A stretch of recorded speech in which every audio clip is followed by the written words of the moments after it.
Hey guys, it's Bear here, Return to Preparedness, helping you prepare not only for your doomsday, but your everyday. So on this week's podcast, we discuss seed starting and reasons why you should consider starting seeds versus going to your local, nursery or Home Depot or whatever and just buying plants and transplanting them in. So some of the benefits to it, things like saving money, having bigger varieties of plants and things like that. And so that's what we're going to cover in this little condensed video version of the podcast. Again, I'm going to do these weekly, so for those who listen to the podcast and consume the videos, you're going to get a little of both. If you only watch the videos, I highly recommend giving our podcast a listen. It's available on iTunes, Stitcher, Google Play, and other podcasting formats. So you can just go right there, subscribe to it, get the downloads weekly, and then you'll get all this information. You'll get more in-depth information than what I'm going to cover in these videos. Again, these videos are just little short and condensed versions, just to kind of give you a little bit of what we're talking about and let you know that even though, if you're not listening to the podcast, you're still going to get that information just by watching these videos on the YouTube channel. I highly recommend going to our website, journeytopreparedness.net, and that way you get all of our content, whether it be, the podcast, the videos, any blog posts we write up or do. You're getting all that information, and it's all going to be there condensed into one. On that website, journeytopreparedness.net, you can also sign up for the email list, and that will get you email. Again, I don't share your emails, but it'll get you an email and notification and any updates for any information that we're putting out there. You'll get that firsthand right away. I am an Amazon affiliate, so any links below for any items for purchasing that go to Amazon do help support me and help support the channel and help support what we're doing. You can also go to journeytopreparedness.net, click on the Amazon tab, and click on any one of those items, and that'll take you directly to Amazon.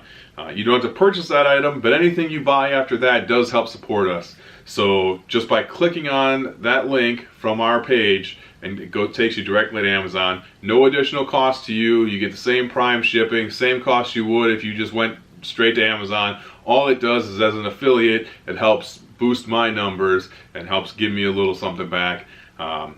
So if you'd like to support, me and like to support the channel, consider doing your shopping by starting at our Amazon page. All right, all that out of the way. Seed starting, okay? What we discussed in the podcast. One of the main reasons that you should consider starting your own seeds is to save money. All right, a packet of seeds doesn't seem like, a plant at the store doesn't seem like a whole lot of money, but let's say you're paying $3 for a tomato plant. And you buy, more than one, obviously, because, you're going to get your Romas or your beefsteaks or some cherries, right? Maybe you want a couple of them. So you buy more than one, $3 a piece. Well, a packet of seeds costs $3-4. And that's rare heirloom varieties. That's not just going to Walmart and buying, the $1.99 pack of seeds. These are actually rare heirloom from like Baker Creek, okay? Those are going to cost, $3 to $6 for a packet of seeds. In that packet of seeds, you're going to get at least a dozen seeds, if not more. 90% of the time, you're going to get a lot more because it's based off of weight. But let's say you get some bigger, heavier seeds, and you only get 12 of them. That's 12 plants at, say, $3 a plant, right? You can do the math there. That's $36. $36 worth of plants that you're getting just by buying a packet of seeds versus buying the plant itself at the nursery or the big box at Home Depot.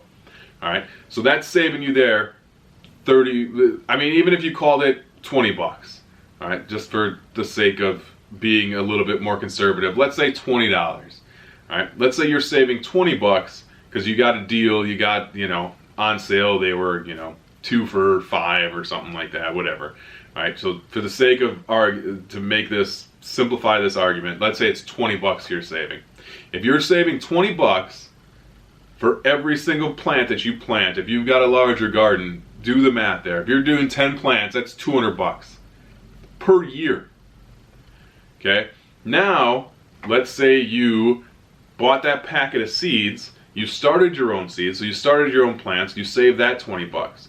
Now at the end of the season, you take a few of those plants that did really good and produced really good, the best peppers. I'm just going to use peppers because it's the easiest one. We're going to discuss that later. But it's not the easiest one to grow, but just for the sake of this discussion, we're gonna use peppers. Okay, so now you saved those peppers. You found the ones that produced the most amount of peppers. They were, no disease, nothing hit them. They were great. They had great flavor. They were big.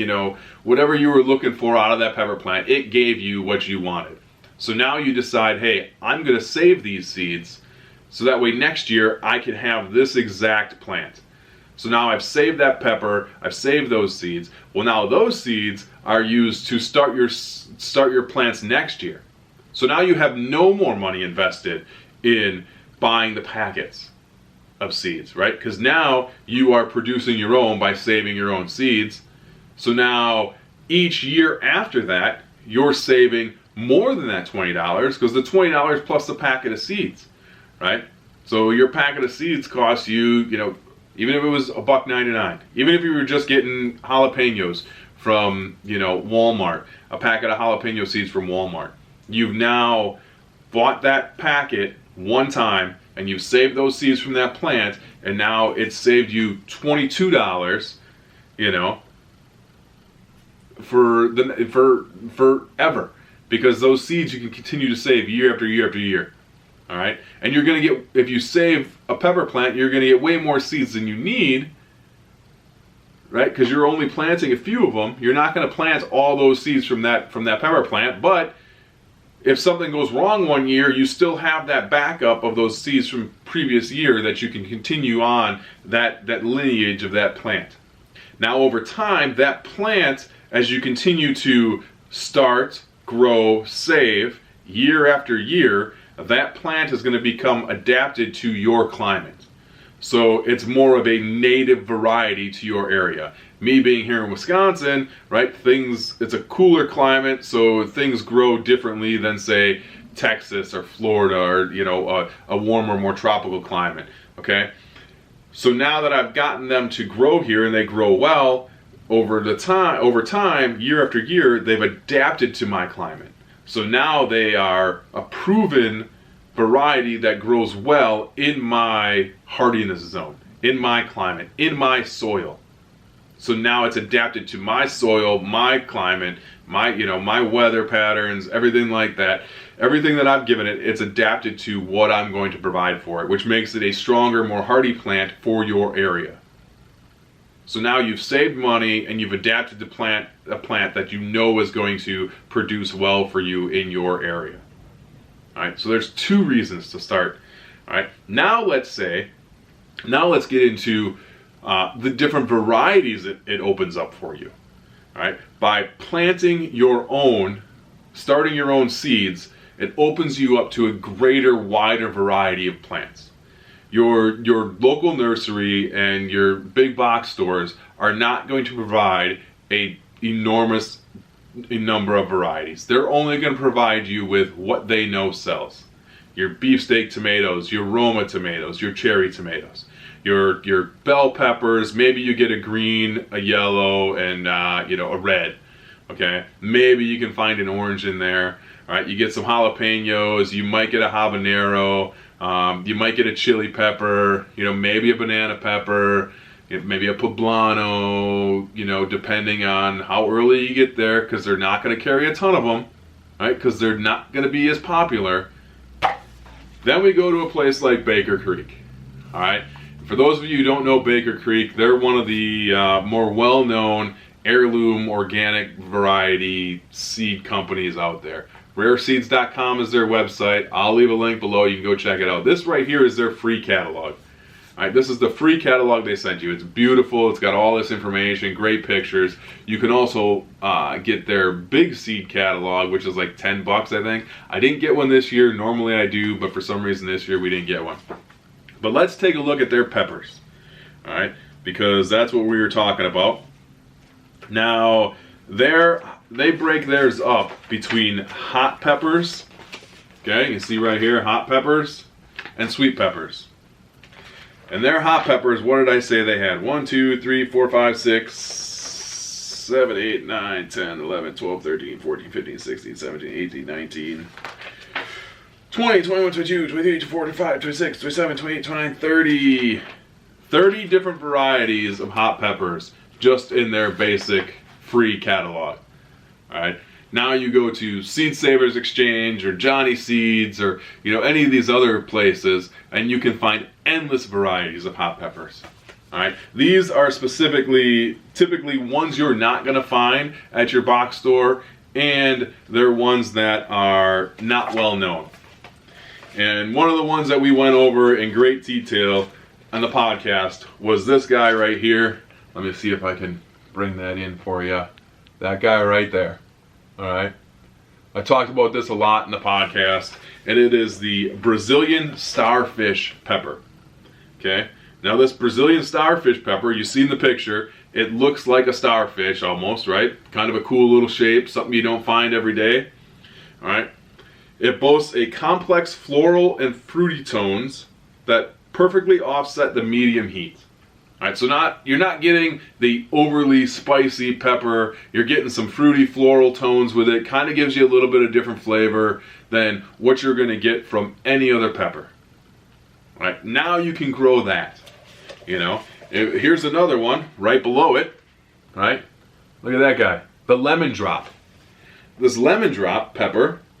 All right, it is from Peru. And obviously it ripens to a clear yellow color. All right. The flavor is very clean, uncomplicated, slightly citrusy heat. You're not going to get that anywhere else. These are different varieties. Here was another one that I kind of mentioned. This I butchered the name, I'm sure of it, on the podcast, but it's a Lutenschur paprika. All right, so this one has been grown since the 1800s in Hungary, and it's very rare to find it outside of Hungary. All right, so now you've got a pepper that can't be found anywhere else, and you're not going to get them at your local nursery or your big box. It's that simple.